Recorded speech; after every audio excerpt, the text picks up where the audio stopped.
무리한 쏠림이라고 이제 표현들을 언론에서도 일부에서 하긴 하는데 무리한 쏠림에 의한 게 아니라 제가 판단하기엔 무리한 공매도의 숏스퀴즈 때문에 그게 시장을 갖다 뒤흔들어 버린 영향이 됐고 그게 오버슈팅이 나오다 보니까 자연스럽게 숏스퀴즈로 인해서 주가가 급등을 해버리고 난 다음에 숏스퀴즈가 끝이 나니까 주가가 도로 확 급락해버리는 주식이라는 게 보면은 모두가 다 막 흥분을 할 때는 오히려 좀 경계 신호가 좀 나오는 시점이기도 하거든요.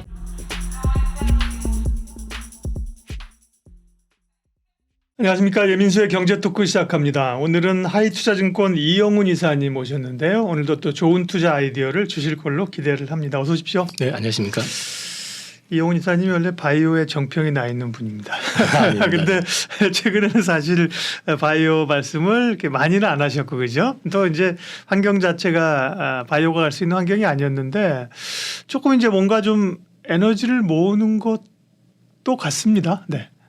우선 개인적으로는 네. 지금 바이오를 종목을 몇 개 픽해가지고 지금 네. 3년째 지금 가져가고 있는 투자를 하고 있고요. 계속 가지고 계시고. 네네. 예. 계속해가지고 예. 바이오는 지금 제가 업데이트를 해봤고 네. 다른 채널들 뭐 경제방송이나 네. 이런 쪽에서는 바이오 얘기를 지난달 아마 초부터 네. 해가지고 이제 얘기를 시작을 했었거든요. 욕 많이 먹었습니다. 바이오 얘기한다고 욕 많이 먹었는데. 2차전지만 가는데. 근데 이제 일단 섹터를 어느 정도 이해를 하고 있으면 네. 그리고 제가 이제 바이오 투자할 때마다 늘 말씀드리는 게 자기가 스스로 공부할 준비가 안 돼 있으면 바이오는 하지 말라고 말씀을 드리는 게 이거는 숫자가 나오는 쪽이 아니기 때문에 2차 전지는 그렇죠. 숫자라도 좀 찍히지만 이쪽은 숫자가 나오는 게 아니기 때문에 막연히 귀로 듣고 투자했다가 낭패를 보게 되면은 이건 회복이 안 될 수가 있기 때문에 이거는 진짜 제가 계속 말씀드리지만 어느 정도 공부를 할 수 있는 분들 준비가 돼 있는 분들이 하셔야 된다는 걸 먼저 말씀을 드리겠습니다. 네, 맞습니다. 그다음에 뭐 2,000개 주식 그다음에 뭐 우리가 섹터로 하면 몇 개 될까요? 뭐 업종 구분은 뭐 20개든 30개든 뭐 다 할 필요 있습니까? 사실은 네네, 다 할 맞습니다. 필요 없잖아요. 본인이 잘 아는 거, 그렇습니다. 흥미로운 네네. 거. 또 이제 저 이렇게 하다 보면 내가 수익이 잘 나는 그런 섹터들도 있어요. 네네, 맞습니다. 그렇게 압축하시면 되는 거죠. 뭐. 예. 제가 바이오 네. 쪽에 이제 처음에 시작을 했을 때 그 귀로 했다가 네. 첫날 박살이 났던 것부터 시작해서 히스토리는 여러 번 얘기를 했기 때문에 네. 제가 누구보다도 그 바이오의 아픔을 알고 있기 때문에 제가 오기로 또 몇 년을 또 사실 전공도 아닌데 미친 듯이 좀 팠었던 기간이 있어서 네. 이쪽에 대해서는 제 나름대로 이제 투자하는 거 공부하는 방법에 대해서 나름대로 어느 정도 체득이 된 게 있어서 소개를 드리는 거지만 제가 종목을 가이드해 드리거나 이런 게 아니기 때문에 그렇구나로 이해를 하셔야지 뭐 바이오 주식 바이오 하라고 해가지고 해볼까 해가지고 뭐 신문 보시고 뭐 누가 카드라 이런 거 하셨다간 큰일 나니까 본인이 공부할 준비가 안 돼 있으시면 다들 접근하지 이제 마시라. 그 정도의 지금 다 수업료를 냈어요. 그래서 바이오 하면 바이오 그다음에 전문가들도 이렇게 바이오 저희가 방송하다 보면 주제가 잡힐 때가 있잖아요. 네네네. 그러면 저는 바이오는 잘 모르는데 이런 분들 많아요. 그죠? 그건 사실 솔직한 거죠. 그죠? 그렇죠. 예, 이제 예. 잘 사실 모르는데 코멘트하는 게 제가 공중파에서 네. 공중파가 아니죠. 이제 경제방송에서 네. 대놓고 게임 좀 물어보시는데 네. 난 그쪽에 대해서 아는 게 없다라고 아예 생방송에서 한번 네. 얘기한 적이 있어가지고 그런 적이 있었는데 그래서 그게 솔직한 게 낫습니다. 네. 차라리. 네. 예. 지금 일단 바이오 관련해 가지고 뭐 이렇게 설명드리는 이 내용은 그냥 훑어보시지 일일이 읽어드릴 필요는 없을 것 같아요. 이런 트렌드가 있었다. 지금은 올해 상반기에는 이제 의료장비 쪽 기기가 작년 하반기부터 시작해서 이제 상승을 해왔고 올 하반기에는 제가 다시 돌아가지고 이제 글로벌 라이센스와 관련돼 있거나 아니면 임상과 관련돼 있거나 그동안 많이 빠져 있었던 바닷가에 누워 있었던 그 바이오텍 가운데서 이제 서서히 그림을 좀 갖춰지는 이제 갖춰가는 회사들이 보이고 있기 때문에 한번 관심을 가져보시다 이런 측면에서 이제 말씀을 드리는 거니까요. 네. 이 트렌드는 넘어가겠습니다. 그다음에 의료정비의 전성 시대가 온 이유도 간단하게 말씀을 드리면 그 우리나라 여성분들이 특히 피부 미용에 대해서 그 관심이 되게 많으시고 아름다움에 대한 집착이 되게 상대적으로 강한 편이잖아요. 우리나라 의료 기술이 그쪽으로 발전했던 이유도 사실 그런 니즈가 있었기 때문에 그렇죠. 가능한 거죠. 네. 그래서 이 부분 때문에 우리나라의 그 피부 미용과 관련돼 있는 장비 쪽이 중국과 미국 시장을 일부 업체들이 뚫어내기 시작하면서부터 본격적으로 크게 올라오고 있었다. 이런 것들이 대체적으로 바이오텍들이 실적이 안 나오는 데 반해서 이 의료 장비 특히 미용과 관련된 거나 아니면 임플란트라든지 이런 쪽 같은 경우는 숫자가 찍히면서 올라갔기 때문에 어떻게 보면 2차 전지 같은 그림을 그려가면서 올라왔었던 거기 때문에 생각보다 굉장히 핫하게 올라왔었던 섹터였다라는 걸 이제 말씀드리는 거고요. 네. 이거는 이제 보시다시피 그 수익률입니다. 작년 6월 30일부터 올 7월 7일까지의 수익률인데 이렇게 수익률이 나왔는데 옆에 보시면 사모펀드 공개 매수가 이렇게 언급이 되는 것들이 있습니다. 네. 이 얘기는 결국은 이 시장에 대해서 여전히 긍정적으로 보는 사모펀드들이 많고 사모펀드들의 대체적인 목적은 상장 폐지를 시켜놓은 다음에 나중에 기업가치 다시 올려서 마사지를 해서 되팔려는 거죠. 되팔려고 하는 거기 때문에 이쪽 시장에 대해서는 여전히 기대를 해보셔도 괜찮다라는 측면에서 보여드리는 거고요. 네. 오리지널 그 제약바이오 섹터의 부진 이유에 대해서는 뭐 여러 가지가 있지만 우선적으로는 이 숫자가 나오는 성장 섹터가 상반기에 너무 많이 출현됐다. 송배전 관련주, 2차 전지, 그다음에 지금 뭐 주가는 버벅거리고 있지만 그린 섹터 같은 경우도 역시 성장의 그림을 정부 주도화해서 각국 정부 주도화해서 진행하고 있기 때문에 예. 이쪽 섹터들이 뭐 같은 성장이면 기왕이면 숫자가 나오는 게 있는데 그렇죠. 막연하게 갈 수 없다. 또 한 가지는 금리가 계속 올랐었습니다. 상반기에. 금리 상단이 정해지지 않고 그림이 안 그려지는 상태에서는 바이오는 어려울 수밖에 없는 게 그렇죠. 매출이 없기 때문에 계속 돈을 빌려다 써야 되고 조달을 해야 되는 입장에서는 그 회사의 어떤 리스크가 그만큼 커진다는 측면에서 소외가 될 수밖에 없었고요. 그다음에 라이센스 아웃이나 빅딜이 상반기에 생각보다 없었습니다. 그리고 이 부분에 있어서 이제 역으로 보면 그랬기 때문에 시장에서 외국인하고 기관 투자가들이 계속 팔아대기만 했었다는 거, 빈집 효과가 나온다라는 이제 말씀을 드리는 거고요.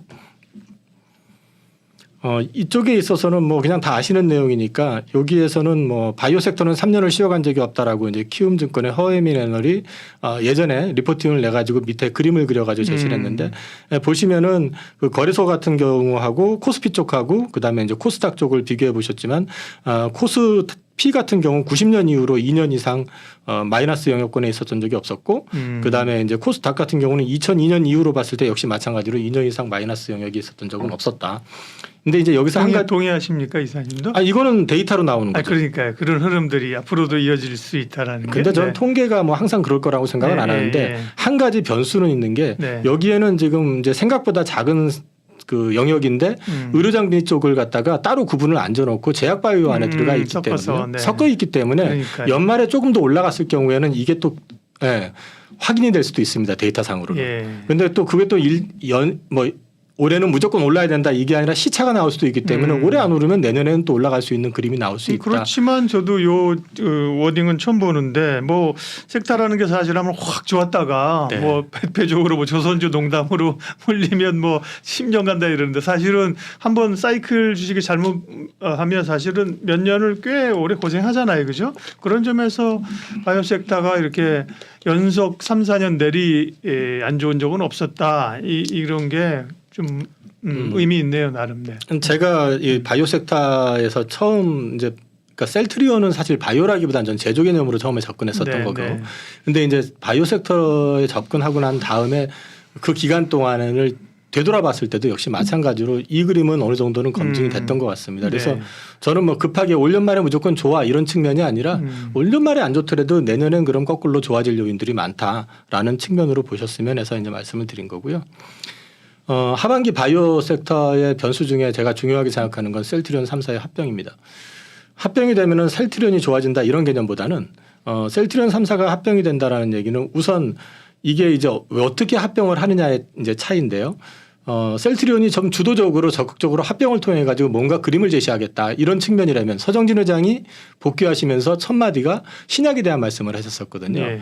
그거와 맞물려 가지고 뭔가의 그림을 보여준다라고 하면 셀트리온도 좋을 거고 바이오 섹터 전반이 좋아질 건데 만약에 이제 주주들의 요구에 의해서 사실은 계속 합병 요구가 있어 왔잖아요. 요즘은 또 다시 노이즈가 있긴 하지만 끌려가는 구조라고 하면은 사실 합병이 안 될 수도 있겠죠. 근데 이제 이런 부분들은 어떤 것 때문에 되느냐에 따라 차이는 있을 수 있습니다. 근데 합병이 되면은 바이오 섹터는 분명한 거는 합병을 추진하게 됨으로써 하방 리스크는 제어가 될 가능성이 높다. 일단 시장에 이목을 끌 수 있다라는 거.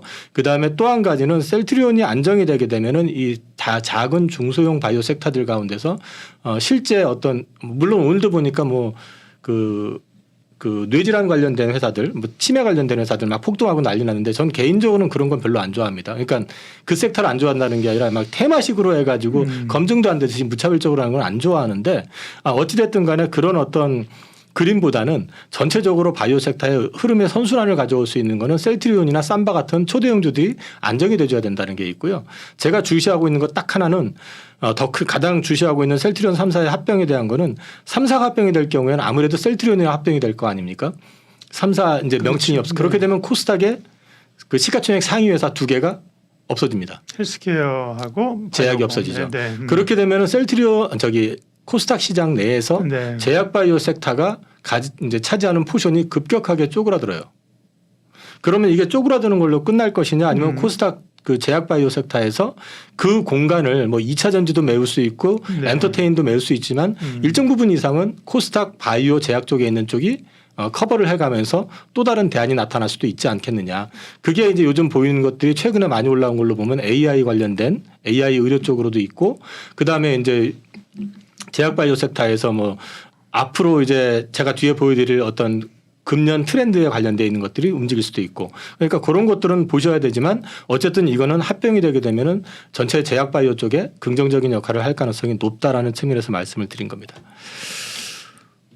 저 지금 현재 글로벌 트렌드라고 저는 생각을 해가지고 be again이라고 하는 단어로 앞자를 따가지고 갖고 왔는데요.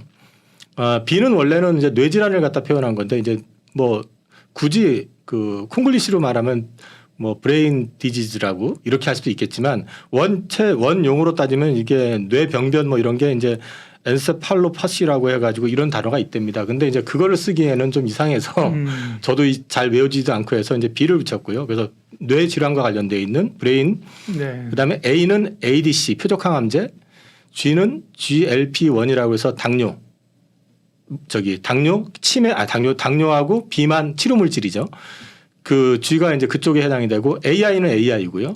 N은 내쉬라고 그래가지고 그 비알코성 지방간 치료제. 네. 요게 지금 현재 글로벌 시장에서 가장 핫하게 연구가 되고 있는 저는 트렌드. 비어게인 그래서 바이오 다시 어게인 그래 각각의 하나의 캐릭터들이 바이오 섹터에 관심을 조합한 단어네요. 예. 네, 지금 제가 그냥 조어를 만든 거고요. 네. 그렇게 해서 이해를 하시면 좀 편하지 않겠느냐 네. 하면서 방금 박사님 말씀하신 네. 것처럼 제가 바이오 어게인도 된다라고 이제 막 네. 얘기를 했거든요. 근데 이제 이런 부분으로 보시면 되고요. 네. 이제 B로 들어가 가지고 뇌질환과 관련된 거는 알츠하이머 치료제 레켄비가 이제 승인이 났고요. 도나메마비인가 그게 아마 올 연말쯤 해가지고 하나 더 이제 승인이 날 겁니다. 그건 아마 일라이릴리에서 이제 나오는 것 같은데 그거까지 하게 되면은 오늘도 보면 이제 치매 관련돼 가지고 진단 키트 뭐 어디서 한 군데서 거의 완성했네 어쩌나 해가지고 또 주가 그쪽 관련된 주식이 올랐는데 그런 테마성보다는 제가 이제 투자하는 방식은 이쪽에서 실제로 이제 역할을 할 수 있는 회사들을 한번 연구 결과를 개발의 진척 사항이라든지 라이센스 아웃이라든지 이런 걸 한번 살펴보실 필요가 있다라는 측면에서 이제 뇌질환 관련된 거 말씀드리고요. 비어게인의 B고요. 그다음에 네. A는 ADC 표적 항암제입니다. 항암 물질을 갖다가 이제 링커에 붙여가지고 암에 직접 붙여가지고 이제 암만 표적해가지고 공격하는 치료제인데 이거는 이제 엔호투라고 하는 제품이 워낙에 표준화가 돼 있기 때문에 네. 국내에서는 이쪽이 그렇게 확 드러나지는 않았었는데 올해 이제 머크였나요? 저기 시젠이라고 하는 시애틀 제네틱스라고 하는 글로벌 한 탑 20 안에 들어가는 바이오텍을 인수를 이제 430억 달러 약 50조가 넘는 돈으로 인수를 한 게 있는데 이것도 ADC 플랫폼 때문이었고요. 이 ADC의 중요성들이 이제 최근에 막 나오다 보니까 아스트라제네카나 다케다 역시 마찬가지로 라이센스 딜을 계속 하고 있고 국내에서는 이제 삼성바이오로직스가 ADC를 개발을 하는 게 아니라 이제 위탁 생산하는 거 그 관련해 가지고 이제 기술이 있어야지 그것도 생산이 되니까 딜을 이제 준비를 하고 있다. 그 외에 또 이제 ADC 관련해 가지고 링커 관련된 회사도 있고요. 실제 ADC 관련된 기술을 갖고 있는 회사도 있습니다. 그래서 그런 쪽을 한번 주목해서 보실 필요가 있겠다 싶어서 말씀을 드리고요. GLP-1의 시대 G입니다. 이거는 이제 비만 당뇨 쪽 관련돼 가지고 치료 물질이거든요. 비만 당뇨병 치료제들은 다 GLP-1을 다 소재로 쓰고 있는데 이쪽에 관련해 가지고 지금 어떤 상황이 발생이 되고 있냐면 그 싹센다하고 유고비라고 하는 이제 비만 치료제가 있는데 특히 우리나라는 싹센다가 굉장히 유행을 했었거든요. 근데 이제 이름이 싹센다 하니까 싹쓸다 뭐 이거하고도 비슷해가지고 이게 사실 강남 사모님들이 이제 한 1, 2년 전만 해도 난리도 아니었었다고 하더라고요. 근데 이쪽이 다 지금 쇼티지입니다. 이쪽이 지금 없어요, 물량이. 그 쇼티지가 나서 당뇨병 관련된 치료제들까지 이 GLP-1 치료 물질에 대한 쇼티지 이슈 때문에 그렇더라고요. 네, 지금 아니, 제대로 제 공급이 안 친구가 된다고 하더라고요. 지난주에 식사했는데 애가 살이 좀 빠졌습니다. 그랬더니 당뇨가 있어서 당뇨약을 처방받으면 이 비만 치료제를 같이 준다고 네, 그 얘기를 하더라고요. 저보고도 살 빼고 싶으면 가서 비만 치료제를 받으라고 해서 내가 아니 당뇨가 아닌데 어떻게 그랬더니 가서 달라면 다 줘. 그래서 야 내가 의사한테 가서 그거 비만 치료제 달라 그럴 사람이냐 그랬는데 그 얘기 하더라고요. 네, 그 실제로 그런 상황이기 때문에 네. 이쪽 시장은 일단 수요도 폭발하고 있고요. 당뇨가 미국만 그 난리가 아니고요. 가까운 중국, 그 다음에 중동 이쪽은 장난이 아니고요. 네. 외신 리포트에 의하면은 2030년 정도 가게 되면 전 세계 인구의 약 절반이 당뇨를 앓을 가능성이 있다라고 할 정도로 이쪽은 심각한 영역이기 때문에 네.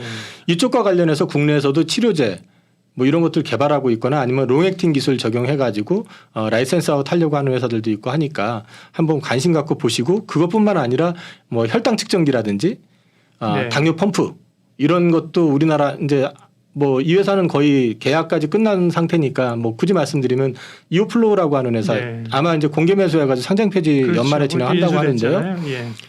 이 회사 같은 경우는 글로벌에서 두 번째로 지금 당뇨 펌프를 개발을 했고요. 이 시장 자체가 초기 개화 시장이기 때문에 굉장히 향후에 핫할 수가 있는데 이제 아쉽게도 자생을 못하고 환경적인 영향도 좀 있죠. 이게 이제 보험 수가 적용도 받아야 되는데 수가 적용하기도 좀 어려운 환경이었었고 왜냐하면 그게 이제 그 소위 말해서 재정 적자 이슈가 나올 수가 있고 뭐 그렇다고 해가지고 그런 것 같은데 좀 아깝게 됐어요. 그래서 이제 그 메드트로닉스라는 회사가 그거를 가지고 이제 나중에 하겠지만 어쨌든 그 정도로 당뇨 쪽 섹터에 대해서는 기계나 이 치료 물질에 대해서 관심이 많다. 그럼 이쪽에 대해서는 앞으로 실제 개발을 하고 있는 대형사들도 있고 하기 때문에 관심 계속 가지셔야 된다라는 측면에서 말씀드렸고요. 네. AI는 상반기에 굉장히 핫했습니다. 뭐 7배, 8배 올라간 수도 있고 한데 어떤 게 진짜냐 가짜냐 여부에 대해서는 시간이 지나서 해결이 될 문제긴 하겠지만 우리나라 이제 AI 의료기기 쪽 특히 이제 소프트웨어를 가지고 그 기존 기기에 엎어가지고 들어가는 경우에는 그쪽 시장 자체가 지금 이렇게 정확하게 시장 마켓 사이즈가 가늠이 안 됩니다. 왜냐하면 우리나라 기업체들이 어떻게 보면 선도적 역할을 지금 해가고 있기 때문에 그렇거든요. 그래서 이쪽 관련된 거는 그 지금 최근에 뭐 보니까 유튜브 보니까 애널리스트들도 많이 얘기하고 있고 리포트도 많이 나오고 있으니까 공부해 보셔야 되는데 이 시장이 생각보다 굉장히 좋을 수 있는 거는 병의 조기 진단이라든지 진척 결과 같은 진척 정도를 체크를 해가지고 그 사람의 어떤 생명과 관련된 부분들을 갖다 연장을 시키거나 안정되게 살아가는 데 있어서 중요한 역할을 해주는 거고 미국에서도 사실은 지금 이제 진단 쪽으로 많이 방향을 잡고 있기 때문에 이쪽 시장이 FDA 쪽에서 확 열리기만 해버리면 생각보다 굉장히 좋아질 수 있다. 그게 그래서 보셔야 이제 된다. 생존율이나 이런 거를 유병률을 많이 낮출 수 있다는 게 검증만 되면 뭐 의료보험이고 이런데 장애물이 없겠죠. 지금은 초기니까 그죠? 네네. 지난번에 뭐 국내 업체들이 일본 쪽에 좀 뜨는 것 같고 국내나 유럽이나 좀 허들이 있는 것 같더라고요. 예. 이게 이제 FDA에서도 지금 모 회사 탐방 갔을 때 들은 얘기지만 자료가 없다. 니네가 이거 된다고 하는데 그러니까 조금 더 임상 자료를 가지고 만들어서 갖고 와라라고 이제 요구를 했다고 하더라고요. 근데 우리나라가 이게 선도를 하고 있다 그러면 당연히 보셔야 됩니다. 그래서 당뇨 펌프 잘 개발해 놓고 나서 사실 어떻게 보면 헐값이 넘어가는 것 같은 그런 이제 일은 되풀이해서는 안 되겠죠. 내쉬는 비알코올성 지방간 치료제인데 이거는 글로벌하게 지금 신약이 없습니다. 치료약이 없습니다. 그래서 지금 이제 개발 단계에 있고요. 옆에 이제 관련된 회사들은 언급을 해놨고요. 아마 26년을 목표로 해가지고 이제 그 메드리갈이라고 하는 회사가 그 개발을 지금 진행하고 있고 3상까지 지금 나가 있는 상태이기 때문에 이거는 조금 우리나라 입장에서 봤을 땐 조금 거리가 먼 얘기다. 근데 글로벌 시장에서는 굉장히 핫하게 지금 반응을 하고 있기 때문에 요거까지 해가지고 제가 비 어게인이라고 하는 거를 말씀을 드렸습니다. 네. 바이오는 그래서 올해 트렌드는 글로벌 트렌드는 다시 말씀드리지만 뇌질환 B 브레인 쪽으로 보시면 되고 그다음에 그 ADC 표적 항암제 그다음에 G는 GLP-1 당뇨 비만 그리고 AI 그리고 N은 내쉬 네. 이렇게 해서 요 섹터 안에 들어가 있는 것들을 좀 공부해 보시면 하반기에 바이오 쪽 접근해 보시는데 도움이 될 것 같습니다. 네. 바이오에 관한 걸 아주 오늘 핵심 포인트를 일목요연하게 정리를 해 주셨습니다. 그럼 방송 보시는 분들은 하나 그 말씀해 주신 거에 종목 하나씩 찍어 달라고 이럴 수 있는데 바이오는 종목을 이렇게 몇 개 언급하는 게 오히려 독이 될 수 있습니다. 그죠? 네. 제가 말씀드렸지만 제가 공부를 하라고 하는데 그러니까 예. 제가 이 얘기를 해놓고 나면은 저 사람이 그 얘기를 했었지 하고 네. 나서 그것만 가지고 또 네. 보시다가 그러니까. 그게 성공을 하면은 좋은데 또 네. 성공을 해도요. 최근에 보시면은 주가 보시면 아시지만 글로벌 라이센스 아웃을 6조 8천억 이상을 했던 알테오젠 보시면 고점 대비해 가지고 지금 뭐 4분의 1 이래요. 회사 달라진 거 없고 라이센스 아웃 한 거 임상 대수 되고 있거든요. 그러니까 추천을 한다고 해서 좋은 게 아닙니다. 본인이 공부를 하셔야 된다는 얘기고 한미약품도 보시면 아시잖아요. 100만 원 넘어갔던 거 지금 주가 그 수준이잖아요.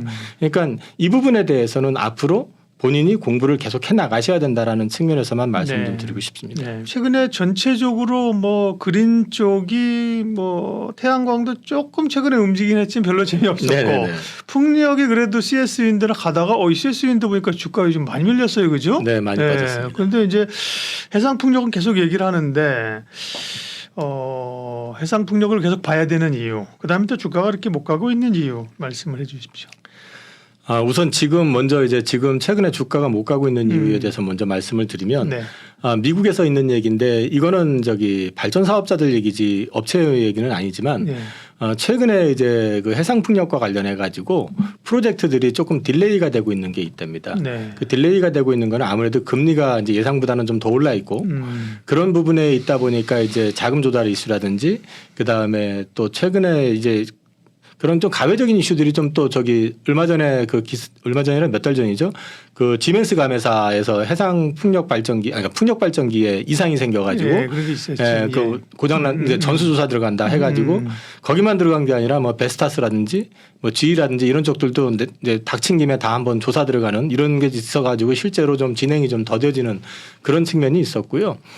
그런데 이제 그 여전히 제가 생각할 때는 이 그린 에너지 섹터에 대해서는 최근에 지금 밤에 잠을 잘 주무시나요? 더워서 잠 못 자지 않습니까? 네. 그리고 또 지금 밖에 보시면은 막 비가 오는 데는 진짜 엄청 폭우 맞아요. 쏟아지고 더운 데는 뭐 대구 보니까 그 중앙 분리대가 막 녹아가지고 쓰러져 누워 있고 이런 거 나올 정도로 이런 이상 기온이 이제 계속 진행이 되는 상황에서는 결국에는 탄소 제로에 대한 이제 그 당위성은 계속 갈 수밖에 없기 때문에 그린 에너지에 대해서 IRA법을 통해 가지고 이렇게 하겠다고 방향 제시를 한 부분을 갖다가 지금 뒤집을 것 같지는 않고 그렇게 본다 그러면 시차의 문제지 다시 이쪽은 움직일 수 있다. 그리고 또 한 가지를 보면은 거꾸로 생각을 해보면은 오히려 최근에 조정받고 빠진 게 투자하는 데는 기회가 될 수도 있다라는 생각도 하고 있기 때문에 이걸 잠깐 최근 걸 업데이트 시켜서 설명을 좀 드리려고 하고요. 예. IRA법을 통해 가지고 10년간 3,690억 달러는 총 그린 에너지에 다 이제 들어가는 혜택입니다. 수혜고요. 이게 이제 보조금이라든지 이런 쪽으로 들어가는 거고요. 그다음에 유럽은 리파워 EU 정책을 통해 가지고 재생에너지 사업을 좀 강화하고 있고 특히 해상 풍력 쪽의 어떤 캐파를 더 늘려나가고 있는 추세입니다. 현재 글로벌 이산화탄소 CO2 배출의 약 40%가 발전 쪽에서 나옵니다. 그렇기 때문에 이걸 감축을 하기 위해서는 풍력의 어떤 중요성이 더 커지고 있다라는 거. 그럼 다른 것도 다 중요한 거 아니냐? 이따 뒤에 보시면 아시겠지만 이제 그 설명을 좀 드리겠지만 지금 계획했던 대로 가더라도 예상보다는 탄소 제로로 가는데 풍력이 약 3분의 1 정도가 빠집니다. 그러니까 에너지를 만들어내기 위해서 에너지를 쓰면서 이산화탄소를 배출 많이 한다는 거죠. 지금 그렇죠. 그죠? 맞습니다. 네. 네. 그 부분을 풍력으로 대체하게 되면 그런 CO2 배출 자체가 줄겠네요, 그죠? 그런 것들은 에너지를 말씀드리는 조달하는 거죠. 것뿐만 아니라 그죠? 네네네. 네. 최근 해상 풍력 시장은요. 여기에 대해서는 이제 그 풍력 시장 내에서 성장률 자체가 해상 풍력이 가장 클 거다라는 걸 이제 말씀을 드리는 네. 거고요. 중국의 비중은 이제 22년 후반기부터 감소하는 반면에 유럽은 앞서 말씀드린 것처럼 러시아 우크라이나 전쟁 이후에 특히 풍력 쪽으로 해가지고 해상 풍력 쪽으로 해가지고 투자가 급격히 늘어나고 있고 이따 그림으로 보여드리겠지만 미국 역시도 해상 풍력을 거의 안 하다가 올해부터 시작을 해가지고 이제 서서히 이제 본격화되고는 있습니다. 요거는 제가 뒤에서 더 설명을 드리고요. 해상 풍력의 특징만 말씀을 드리면 일단 육상 풍력보다는 훨씬 큽니다. 클 수밖에 없겠죠. 그리고 크기 때문에 발전량도 엄청나게 커지게 되고 효율성도 좋아집니다. 그리고 소음이라든지 이런 노이즈에 대해서 자유롭다라는 측면이 있는데 반해서 비용은 아무래도 많이 들어가겠죠. 육상에다가서 그냥 박아놓는 것보다는 해상에는 부유식도 있고 물 안에다 어쨌든 그렇지. 해야 되기 때문에 네. 옮겨야 된다는 것들 때문에 그런 차이는 있지만 어쨌든 해상 풍력 쪽이 훨씬 더 투자하는데 유리한 이유는 이 터빈이 크기가 평균 용량이 2002년에 1.7메가와트였는데 23년에는 11메가와트까지 갔고 요게 앞으로는 16메가, 20메가까지도 올라가게 되면은 이 발전 용량이 그렇게 커진다는 얘기는 그 안에 들어가는 타워도 강행이 커져야 될 거고 그 뭐 예를 들어서 베어링도 그렇고 그 안에 들어가 있는 모든 블레이드란 모든 것들이 다 커지게 되죠. 그러면 2배 커진다고 해서 가격이 2배가 아니고요. 그건 기술이잖아요. 결국엔 2배 커지게 되면 가격은 3배, 4배가 됩니다. 그렇게 되면 부품 업체들한테는 더 유리한 여건이 만들어지고 있다라는 걸 말씀을 드리는 거고요. 해상 풍력 시장의 이제 설치량에 대한 전망 이렇게 나온 거가 나와 있는데요. 보시면은 2022년 이후에 23년부터 24년, 25년으로 넘어가게 되면 25년부터 이제 숫자가 좀 달라지기 시작해 가지고요. 26, 27, 28 이러면서 쭉 올라가는 그림이 나옵니다. 이만큼 해상 풍력 쪽으로 설치량은 더 커지게 될 것이다. 이 성장률이 앞으로 이 풍력 부품 업체들 이쪽한테는 플러스 요인이 된다라는 거고요. 앞서 제가 왜 풍력의 중요성이 더 커지느냐에 대해서 말씀을 드렸는데 그 부분에 대한 근거가 뭐냐면은 넷제로에 대한 그러니까 탄소 제로에 대해서 IEA가 제시한 에너지 원별 설치량 로드맵을 보면요. 이 윈드 부분 세 번째 줄에 윈드 부분을 보시면은 2030년에 3.1로 잡혀 있지 않습니까? 지금 이게 지금 3.1로 잡혀 있는데 실제 현실은 3.1이라는 게 3,101. 네. 3,100일. 네네. 그 전에 3,100일. 예, 예. 네. 근데 현실은 예. 지금 그 밑에 줄 제가 따로 언급해놨지만 현실적으로는 다 해서 2,000 정도밖에 되질 않습니다. 예. 그러니까 설치 지금 계속 계획돼 있고 예정된 걸로 가게 되면은 그러니까 예정보다도 지금 앞으로 만약에 이 넷제로를 달성하려면 더 많은 설치를 해야 된다는 거죠. 그렇다고 해서 이거 달성하기 위해서 뭐 강제적으로 할 수 있는 건 아닌 게 이게 결국은 다 돈이잖아요.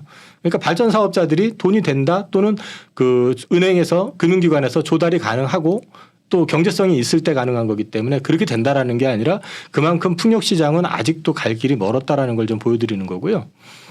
이거는 이제 이 파일은 뭐 가능하시면 올려주시면 보실 수 있게 해드릴 테니까 구분을 저는 겁니다. 육상, 해상, 그다음 고정식, 부유식과의 어떤 차이 같은 것들을 따로 분류해 놓은 거니까 그냥 보시면 될 것 같습니다.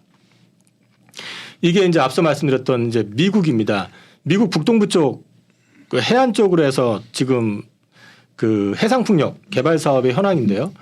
거의 없었는데 북동부 쪽만 해도 이 정도로 지금 그 해상 풍력 프로젝트들이 지금 계획돼 있고 진행이 되고 있다라는 겁니다. 미국 시장 쪽이 굉장히 커지게 될 거고 그렇게 되면 미국의 공장을 가진 기업들은 상당한 수혜를 볼 가능성이 높다라는 거를 이제 북동부 이제 뉴욕 이쪽이군요, 그죠? 네네, 캐나다 그렇습니다. 쪽으로 가까운 네네네. 거니까. 네.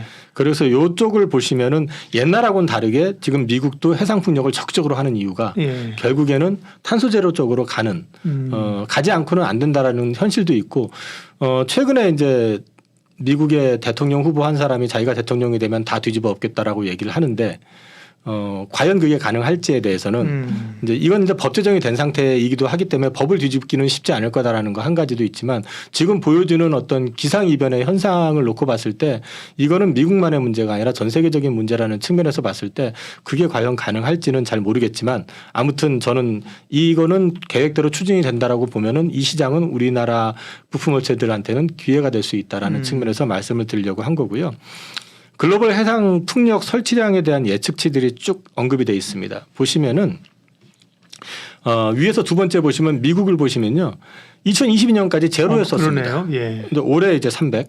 네. 이게 아마 메가와트일 겁니다. 네. 그러고 나서 쭉 나와 있지 않습니까? 지금 네. 3,600씩으로 해야 2030년까지 계속 이어지고요. 그다음에 이제 유럽 합계를 놓고 보시면요. 유럽 쪽이 2023년 4,550이었었는데 내년 좀 줄고 그러더니 갑자기 25년에 8,000, 11,000, 16,000 네. 유럽 쪽이 굉장히 적극적입니다. 이 영향은 러시아 우크라이나 전쟁 이후에 에너지 자립에 대한 욕구가 그만큼 커졌기 때문에 그런 겁니다. 그다음에 우리나라도 이제 당연히 지금 숫자는 늘어나는 걸로 표시가 되어 있고요. 아시아 쪽에서는 중국은 자기들끼리 자기들끼리 그냥 알아서 하는 데기 때문에 보실 필요 없고 대만이 생각보다 크게 일어납니다. 네. 대만 역시 우리나라 기업들이 충분히 접근 가능하고 수주도 많이 나오는 쪽이기 때문에 괜찮습니다. 뭐 일본 같은 경우 굉장히 소극적이네, 그죠? 일본은 또 이제 원전으로 많이 또 기울어 예, 있는 것 예. 같더라고요. 그래서 이제 일단은 이렇게 놓고 보시면은 해상풍력 시장의 어떤 성장, 우리나라하고 연관되어 있는 또는 우리나라가 뚫을 수 있는 그 시장은 생각보다 크다라는 거를 보여드리고 있는 것 같고요. 이것뿐만 아니라 이제 프로젝트에 대한 얘기만 하는 게 아니라 리파워링은 뭐냐면 부품, 소모품 교체와 관련된 겁니다. 설치가 많이 되면 당연히 소모품에 대한 교체 수요도 늘어날 거 아닙니까? 그렇죠? 예. 그리고 이제 오래된 것들은 당연히 교체가 되는데 이 시장이 계속해서 커지게 되면 이 시장 역시도 우리나라 부품 업체들이 한번 뚫어놓게 되면 계속해서 물건이 들어간다. 그러면 생각보다 이것도 굉장히 시간이 가면서 선순환이 되는 그림이 나올 수 있다라는 거죠. 그건 이제 리파워링이라는 개념으로 얘기하는 건가요? 네네. 그러니까 이 재보수 정비 보수죠. 수요, 그죠? 예. 왜냐하면 이게 30년이 연한이다, 25년 정도가 연한이다 하면은 연한됐으니까 때려 부수고 다시 해야지. 이렇게 하려면 시간 들어가고 그 다음에 돈도 그렇고 그럼 효율성 측면에서 여러 가지 문제가 있기 때문에 그것들을 최대한 살려가면서 예, 예. 유지하는 쪽으로 가다 보니까 이쪽으로 이제 이쪽 시장 역시도 크게 개화가 될 것이다라는 걸 말씀드리는 네. 거고요.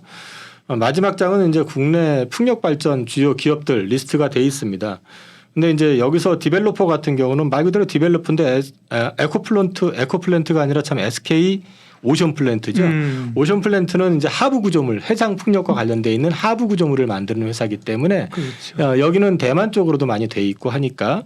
근데 주가들은 뭐 다들 그냥 들어 누워 있는 상태니까요. 공부해 보시고 어떤 게 더 좋을지에 대해서는 이제 스스로 판단을 좀 해보실 필요가 있고. 국내 터빈사들 같은 경우는 사이즈들이 작아가지고요. 해외 쪽으로는 아직 제가 알고 있기로는 나가지 못하는 걸로 알고 있거든요. 그래서 이제 그거는 그냥 참고하시고 하시면 될 것 같습니다. 네. 그 다음에 타워, CS 윈드. 우리가 그래도 어쨌든 간에 말씀하신 풍력, 그 다음에 풍력 중에서도 해상 풍력에 주목하자는 얘기는 저희가 좀 들었거든요. 근데 기업이 이제 그러면 해상 풍력에 특화된 쪽이 어느 쪽이냐 이제 얘기인데 CS 윈드 같은 경우는 기본적으로 풍력 타워나 이게 육상이나 해상이나 다 쓰인다면서요. 다 들어가죠. 그리고 또 어쨌든 가장 국내 시장에서는 뭐 이런 시총이나 이런 걸 약간 대장주잖아요. 대장주기도 하고 네. 그다음에 글로벌 타워 쪽에서는 1위 회사고요. 예. 그러니까 뭐 네임밸류나 이런 거는 충분히 있고 그다음에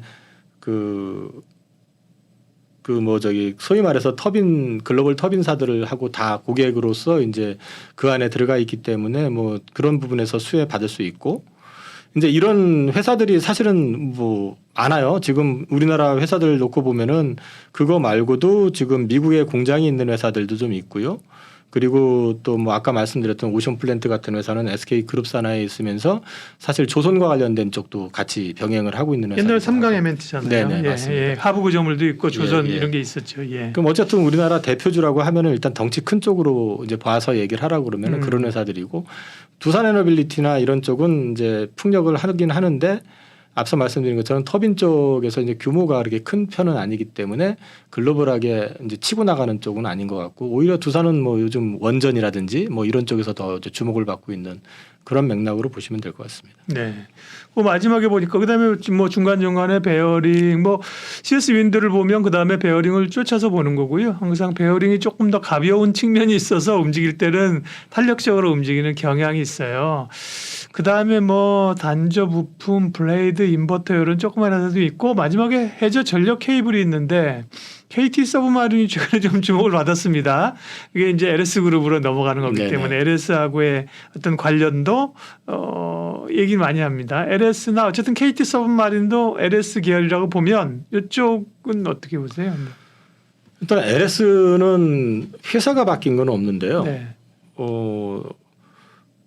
어느 날 일어나서 보니까 한 세상이 바뀐 거죠, 말하자면. 이게 사실 전형적인 전통 산업이고 저부가 산업이었고 그냥 회사 이익은 꾸준히 내는데 성장이 별로 없는 그런 섹터였는데 어느 날 보니까 갑자기 그린 에너지 한다. 그러면서 이쪽이 확 일어나 버리고 전통의 어떤 그 동제련부터 해서 제련 쪽으로 강하고 이런 쪽으로 이제 강하다 보니까 이쪽 기술을 활용을 해가지고 리사이클 폐배터리 리사이클 쪽도 하겠다. 그다음에 이제 전구체 관련된 쪽도 이쪽에서 당연히 해내갈 수가 있고, 그다음에 이제 그 재련하는 쪽에서 나오는 이제 황산 니켈 같은 거는 당연히 2차 전지에 들어가는 것들이고, 이런 것들이 같이 맞물려 버리니까 어느 날 전선은 뭐 자동차, 전기차에 들어가는 권선이 해당이 되고, 그 다음에 또 5G 요즘 살짝 뭐 노이즈는 있지만 미국 쪽 이제 개선한다니까 그런 쪽 케이블, 통신 케이블 쪽도 지금 갑자기 쇼티지 나고 있고, 해상 케이블은 진짜 쇼티지가 나가지고 전 세계에서 4군데 업체만 지금 가능하거든요. 근데 그 가운데 하나가 LS 전선이거든요, 사실은. 그래서 이 회사 같은 경우는 뭐 어느 날 보니까 그냥 하던 건 똑같았는데 갑자기 성장으로 분류가 되는 그러면서 주목을 받은 회사고, 그래서 저는 이제 늘 그 전에 포스코홀딩스도 말씀드리고 했지만은 그게 이제 제가 주목하는 것 중에서 포인트가 뭐냐면, 전통 산업 쪽에서 신성장 동력이 장착이 되게 되면 자산 가치보다 훨씬 못하게 평가를 받던 회사들이 자산 가치 이상을 이제 재평가를 받는다는 거죠. 네. 그런 맥락에서는 LS 그룹도 충분히 그럴 수 있는 역량은 가지고 있다. 네. 네, 그렇게 보고 있습니다. 이영훈 이사님과 풍력 얘기했습니다. 그 가운데서 특별히 해상 풍력인데, 그러면 이제 어쨌든 간에 기업을 조금 압축해 보면 가장 대표적인 게 CS 윈드고, 그렇죠? 네. 이제 정정해 주세요. 제가 이제 방송에서 듣는 개념으로. 왜냐하면 사실은 그래서 아까 바이오 같은 경우는 우리가 사실 종목을 특정하기가 어렵다니까요. 네네네. 그러나 이제 해상풍력 같은 경우 어떤 종목들을 좀 보면서 대응하면 좋겠다. 가장 대표적인 게 이제 CS 윈드, CS 베어링, 그다음에 SK 오션 플랜트, 뭐 그다음에 아까 두산 에너빌리티 이 정도 좀 압축하면 되죠. 뭐 케이블 쪽까지 보신다고 하면 거기도 이제 어차피 필수고, 그다음에 만들어낼 수 있는 업체가 글로벌하게 4군데밖에 없기 때문에 네. 뭐 LS도 역시 들어갈 수도 괜찮을 것 같고. 네. 2차 전지는 정말 올해 23년에 굉장히 각인될, 어쨌든 23년에 끝날 때 우리가 어떻게 평가를 할지 모르겠지만요. 상반기에 굉장히 강했었고, 쉬다가 또 엄청 강했고, 쏠림이 역대급으로 나왔고, 또 지금은 이제 그 후유증을 좀 맞고 있는 겁니다. 그래서 주가가 사실 변동성이 커지고 떨어지는 거를 사실 저는 야, 이거를 이제 뒤늦게 오신 분들이 참을 수 있나, 이 변동성을 걱정이 좀 되기도 합니다. 예. 일단 뭐 제가 이 방송, 이 유튜브에 나와가지고도 이제 2차 전지 얘기를 꾸준히 계속 그냥 말씀을 드려왔었고, 몇 네. 번 이제 양극재 분석도 했었고, 포스코홀딩스라든지 LS 예. 말씀도 드렸었고, 그 다음에 지금 뭐 들어 누워 있지만 전액 섹터에 대해서 한번 설명을 드리기도 했었는데, 네. 지금은 이제 뭐 따로 설명을 드리는 것보다는 이제 7월, 8월 현재 최근에 더 움직였었던 그 섹터의 동향, 네. 그 다음에 이 부분에 대한 것들을 조금 정리를 해서 말씀을 드릴까 싶은데요. 일단 2차 전지가 굉장히 갑자기 급등을 했었던 시기가 있습니다. 얼마 전에. 그건 뭐 다 아시다시피 그 공매도 물량이 숏스퀴즈였었고요. 그게 숏스퀴즈가 나오면서 주가가 너무 드라마틱하게 이제 확 튀어 올라 버리다 보니까 거기에 따른 지금 부작용이 지금 현재 진행이 되고 있는 상황이라고 보시면 될 것 같습니다. 예.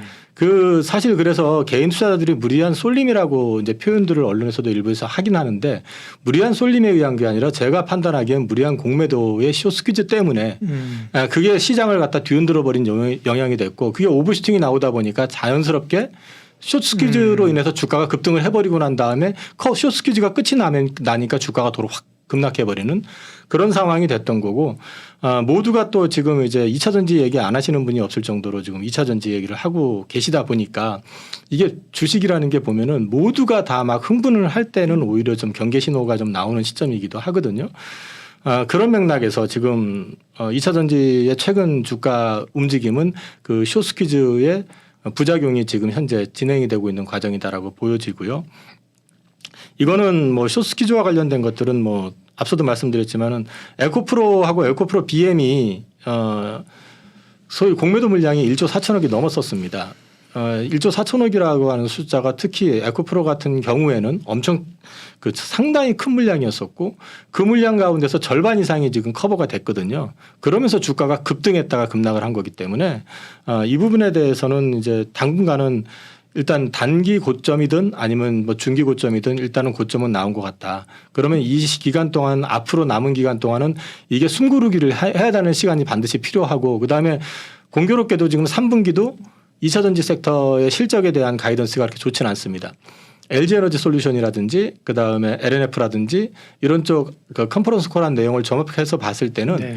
3분기도 실적은 그다지 좀 이제 확 반전이 되긴 좀 어려울 것 같아요. Q는 괜찮은데 P가 좀 떨어지는 네네, P가 좀 떨어지는 그림이 나올 것 같고 그런 그림이 나온다고 하면은 어떻게 보면은 이제 좀 쉬어가는 구간이 조금 길어질 수도 있다. 여기에다가 이제 단기적으로 지금 급락을 했었어도 올 초에 사신 분들 입장에서 봤을 땐 여전히 10배선이잖아요. 그렇게 보면은 이제 대주주 양도세 이슈에 이제 적용이 되시는 분들이 어느 시점에서는 그거를 감안을 하고 가실 거냐 아니면은 선택을 해야 되는데 통상적으로 보면은 그 부분에 대한 좀 회피 심리 이런 것들이 좀 반영이 될 수도 있다라는 그렇죠. 측면에서 봤을 때는 주가는 어찌됐든 간에 일단은 지금 구간부터는 좀 쉬어갈 가능성이 있다라고 저는 보여지고 있고요. 요거는 이 지금 그림은 제가 공매도 포탈에서 이제 가져온 건데 뭐 앞에서 설명을 드렸기 때문에 굳이 뭐 다시 반복할 필요는 없을 것 같고요. 제가 이전 거를 갖고 왔는데 이게 지금 1조 4천억까지 쭉 늘어났었던 거에 대한 거 그런 그림을 갖다 보여드리려고 했었던 거고 이 부분이 이제 지금은 최근에는 7천억까지 지금 줄어 있는 상태이기 때문에요. 요거는 뭐 제가 다시 뭐 설명을 드릴 필요는 없을 것 같고요. BM 역시 마찬가지 맥락에서 뽑아왔는데 이게 이제 그 당시에 한참 그 공매도가 심했을 때 순입니다. 그러니까 공매도를 과도하게 했다라는 걸 이제 보여주는 건데 보시면 아시지만 코스닥 그 순번에서 보시면 에코프로 BM의 공매도가 7월 25일 기준으로 했을 때 1조 3,500억. 그 다음에 에코프로가 1조 2천억. 이게 1조 4천억까지 갔었는데 그나마 줄은 건데요. LNF도 보시면은 뭐 3위권 안에 들어가 있지 않습니까? 근데 거래소 쪽을 보시면은 1위, 2위는 다 2차 전지인데 3위에 삼성전자가 들어있는데 금액을 보시면 5천억대입니다. 그 얘기는 무슨 얘기냐면은 과대평가됐느냐 안 되느냐는 차치 논의는 차치하더라도 이거 역시도 지나치게 쏠림이 들어가 있었던 측면에서 이제 반대 스퀴즈가 터진 거라는 걸 이제 보여드리는 그림이란 얘기고요. 종합적으로 말씀을 드리면 저는 여전히 그 좀 중기적으로 봤을 때 2차 전지 관련된 시장은 긍정적으로 봅니다. 최근에 이제 전기차의 어떤 성장 속도가 둔화가 되고 있다는 기사도 나오고 있고 유럽 쪽에서 좀 슬로우해진다는 얘기도 나오고 있지만 여전히 미국은 지금 전기차 시장이 여전히 10%가 안 되거든요. 전체 시장에서. 이게 시장이 지금 개화가 되고 있는 시장인데다가 이전에도 한번 말씀드렸는 것 같은데 ESS 시장에 대한 성장에 대한 그림이 전혀 반영이 안 돼 있다. 지금 밸류에. 그다음에 또 한 가지는 지금 그 미국은 IRA이지만 지금 유럽은 CRMA라고 해가지고 이제 가고 있지만 중국이 많이 진출을 하려고 하고 있잖아요. 근데 유럽에서는 사실 미국보다는 허들이 생각보다는 낮을 수가 있는데 중요한 거는 이 CRMA에서 특징은 뭐냐면 배터리 리사이클이거든요. 왜냐하면 유럽 쪽은 광물이 많지가 않으니까 그쪽에서는 미국처럼 어떻게 뭐 광물을 뭐 딱 정해진 데서 안 하면 뭐 규제한다 이게 없고 또 유럽은 미국보다는 그래도 중국하고의 관계가 좀 덜 하잖아요. 그렇죠. 예, 그렇기 때문에 그 중국의 어떤 질출 가능성은 분명히 있기는 한데 얼마 전도 아니 몇 달 전에 CATL이 중국에 그러니까 유럽 쪽에다가 이제 공장을 짓겠다라고 발표를 하면서 뭐 얼마를 투자해서 뭐 거기 진출을 한다라고 선언을 했었는데 그 내용을 읽어보면 뭐냐면 선수주가 없이 일단 지어놓고 거기서 영업을 하겠다는 거거든요. 현실적으로 그게 정상적으로 그 가동이 돼 가지고 올라오기는 생각보다 많은 시간이 걸린다는 거죠. 왜냐하면 배터리라는 게 처음에 프로젝트 짤 때부터 합을 맞춰 가지고 어떤 형태로 어떤 제품을 만들 것이냐에 대한 논의부터 시작을 해가지고 보통 한 3, 4년의 일정을 가지고 하는 거기 때문에 그렇죠. 네. 공장을 지어놓고 하겠다는 얘기는 그게 바로 영업이 되기는 어렵다는 얘기거든요. 사실 범용이 아니잖아요. 그죠? 그렇죠. 예. 그런 맥락에서 본다 그러면 유럽 시장 역시도 우리나라 시장한테는 그렇게 불리한 시장 아니다. 이런 것들을 놓고 보면 앞으로도 우리 전기차 배터리 쪽에 대한 부분은 나쁘지 않다. 그리고 ESS 특히 미국 쪽에서 이제 LFP 배터리 얘기를 하는데 LFP 역시 미국으로 중국 업체가 들어가긴 쉽지 않습니다. 지금 현재 IRA법을 가지고 본다 그러면. 그리고 지금 뭐 거시안 가지고 논란이 있었지만 지금 최근에 보면은 포드가 지금 CATL로부터 기술 이전 받아가지고 배터리 공장 지으려고 하는 것도 공화당에서 지금 발목 잡고 늘어지는 것처럼 중국 그 배터리 업체들이나 이런 업체들이 그쪽에 그 진출을 해가지고 영업을 해가지고 성장을 해나가는 건 생각보다 쉽지 않을 거다라는 거죠. 그러면 사실 우리나라만의 독주는 아니더라도 유럽 업체도 있고 일본의 그 파나소닉 같은 업체도 있고 미국 들어가거든요 다. 그렇다 손 치더라도 이 시장의 상당 부분은 우리가 가져갈 수 있는 시장이다라는 측면에서 포텐셜은 분명히 있다. 다만 지금 실적도 약간은 슬로우해지는 단계이기도 하고 수급적에 이런 부담이 좀 있기 때문에 슬로우해질 수 있다는 측면에서 놓고 봤을 때는 배터리 쪽 관련된 투자가 없으신 분이라고 그러면 오히려 이럴 때 올 연말 안에 좀 주가가 많이 좀 기간 조정도 받고 슬로우해진 상황이면은 오히려 진입할 수 있는 기회가 될 수도 있을 거고 보유하신 분들의 입장에서는 뭐 어차피 확신을 갖고 가시는 분들이라면 장기 투자로 가셔도 되고 그 다음에 이번에 뭐 그 MSCI 편입 이슈 나와가지고 주가가 한번 다시 슈팅이 나온다 그러면 일정 부분 뭐 현금화 시키시든 아니면 뭐 시키셨다가 나중에 진입을 해보시는 방법도 괜찮을 것 같고 그래서 저는 2차 전지에 대해서는 지금 현상은 그런 이슈들 때문에 주가가 좀 눌려 있는 거지 전체적인 펀더멘탈이 변한 건 아니다라는 걸 말씀을 드리고요. 종합해서 말씀을 드리면 아까도 말씀드렸지만 3분기 실적 관련해서는 그 엔솔이나 LNF나 에코프로 컨코를 보면은 어찌됐든 간에 좀 슬로우 할 거라고 지금 보고 있고 이 이유는 그 소재 가격 인하로 인해서 판가 약세에 대한 거 말씀하셨던 그 내용이 있고요. 업체마다 차이는 있지만 매출 증가세가 둔화되지만은 Q는 늘어날 거다라고 보고 있는 것 같고 대체적으로 3분기가 저점이고 4분기 또는 내년 1분기에 회복을 전망을 하고 있기 때문에 대주주 양도세 요건 뭐 이런 것까지 감안을 해서 본다 그러면 오히려 진입 없으신 분들의 진입 시점은 조금 기다리셨다가 이럴 때 보시는 것도 나쁘지 않다. 그리고 이제 한 가지 대주주 양도세 이슈와 관련해 가지고는 제가 경험하기로는 엄청 큰 자산가들 같은 경우는 사실 이런 쪽에서 피하려고 하지는 않으세요. 그냥 길게 가져가시려고 하는데 이제 갑자기 그 1억, 그래서 5천만 원 1억을 투자를 했는데 이게 10억이 됐다. 이럴 경우에는 좀 고민이 되실 거예요. 왜냐하면은 양도세 빼게 되면 거의 2억 5천 이상을 세금을 내버려야 되기 때문에 그래서 이제 그런 부분들의 노이즈는 있을 것 같고 근데 작년과 다른 점은 대주주 양도세가 그전에는 가족 합산이었거든요. 근데 이게 이제 개인별로 바뀌었기 때문에 이게 이제 이런 얘기가 있지만 에코프로 같은 주식이 워낙에 많이 올랐기 때문에 그 노이즈가 있기는 하지만 옛날에 대주주 양도세 이슈 나왔을 때처럼 아주 크지 않을 수도 있다는 거죠. 그래서 이제 그거는 감안해서 보시면 될 것 같습니다. 예, 2차 전지가 이제 변동성이 생겨나니까요. 고민들이 크죠. 변동성이 있을 수 있다고 이제 얘기는 했는데도 뭐 그때는 잘 귀에 안 들리고요. 이렇게 급락하면 어떻게 됐어요? 이렇게 그러니까 어떻게 보면 사실은 워낙 강한 오버슈팅이 나왔기 때문에 그 개인 투자자들이 투자의 업력이 오래지 않은 분들이 이제 전문가들의 말을 잘 귀담아 듣지 않는 장이었습니다. 그죠? 뭐래 올라가는데 그죠? 예. 근데 뭐 전문가들도 사실 주가 올라갈 때 초기부터 이 주식이 좋습니다라고 자신 있게 말씀하신 분들이 별로 없잖아요. 네. 저도 뭐 마찬가지고 사실은. 그러니까 또 그게 또 신뢰를 안 줬던 측면도 네. 있는 것 같아요. 그래서 정리를 좀 어쨌든 고민이 많은데 정리를 해주셨고 이제 제가 질문하는 입장에서 궁금했던 몇 가지 해결은 됐고요. 일단 그러면 오버슈팅에 의한 그러니까 첫 번째로 일단 성장성이나 2차 전지의 흐름에 대해서는 의심의 여지가 여전히 없다. 그죠? 네. 네네. 갑자기 전기차가 이제 아니라 버리는 건 아니지 않습니까? 네네. 의심의 여지가 없다. 그러나 두 번째 상당히 수급 이슈로 인해서 오버슈팅 됐던 것이 이제 쿨다운 되는 기간이 필요하다. 네네. 그 기간이 과연 언제쯤일까 했는데 말씀하신 것처럼 한 3분기 밀린다면 좋은 매수 시점이 될 수 있다 보신 거고 가격 조정은 사실 종목별로 다 다르니까 그죠. 고점에서는 뭐 지금도 뭐 고점 비교하면 한 30%씩 변동이 있는 거 아닌가요? 네네 그죠? 맞습니다.